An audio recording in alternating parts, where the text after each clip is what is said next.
मनुष्य ने कुछ खोया नहीं है, मनुष्य ने मन को पा लिया है और यही एकमात्र बीमारी है मनुष्य के होने की।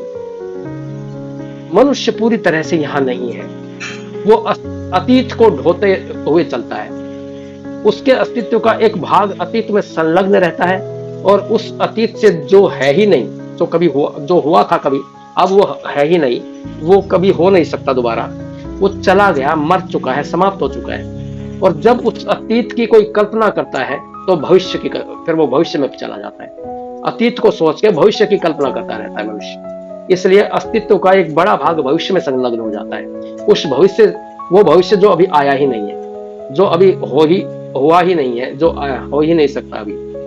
तो बहुत मनुष्य बहुत फैला हुआ है, बहुत विरल है। दो आयाम आदमी को उसके बीच से खींच रहे हैं। उसका जीवन एक प्रखरता नहीं होता, वो बिखर जाता है, तनाव से भर जाता है। उसके साथ यही बीमारी है कि व्यक्ति कभी भी उस अस्तित्व को जान ही नहीं सकता जो वास्तव में उसका होना है। ऋषि कहते हैं सत्य को जानने के लिए केवल एक चीज की आवश्यकता होती है।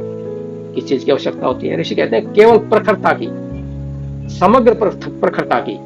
इस समग्र प्रखरता को कैसे निर्मित किया जाए, अतीत को और भविष्य को कैसे करें, इसके लिए ऋषि कहते हैं कि कैसे करना है, इसको ऋषि बता रहे हैं। वो कहते हैं कि अतीत जो कि भूत हो चुका है, चला जा चुका है, जो है ही नहीं, उसको अपने ऊपर हावी मत होने दो,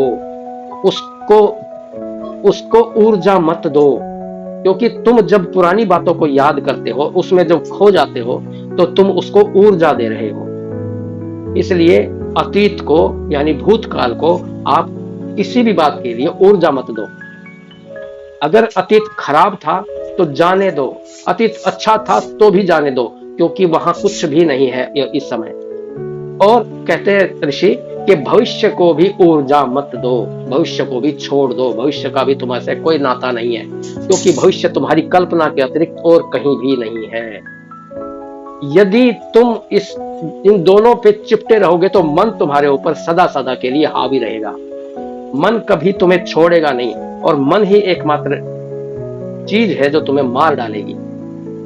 मन ने ही तुम्हें बार बार मारा है, बार बार तुम्हें नर्क में घसीटा है, बार बार तुम्हें जीवन के विषाक्त अनुभवों से गुजारा है।